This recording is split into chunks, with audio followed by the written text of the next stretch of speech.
Champion ট্রফির semifinal যদি বৃষ্টি সব হিসেব উল্টে দেয় তাহলে কি হবে, চলুন বিস্তারিত জেনে আসি ভিডিওর বাকি অংশে। চ্যাম্পিয়ন ট্রফির সেমিফাইনালের লাইন আপ চূড়ান্ত।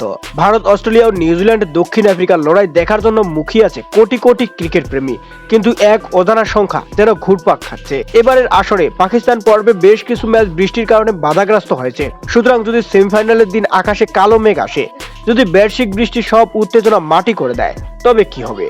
তবে স্বস্তির খবর হচ্ছে এমন পরিস্থিতির জন্য আইসিসি প্রস্তুত। প্রতিটি সেমিফাইনালের জন্য রাখা হয়েছে রিজার্ভ ডে। সেমিফাইনালের সূচি 4 মার্চ ভারত বনাম অস্ট্রেলিয়া।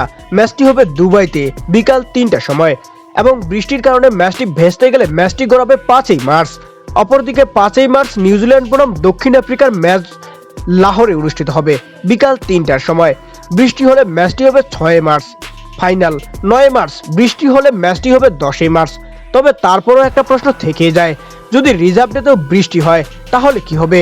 কারা যাবে ফাইনালে? সেদিনের অপেক্ষায় যেন রইল এবং সেদিনের দিকে যেন তাকিয়ে রইল পুরা ক্রিকেট বিশ্ব।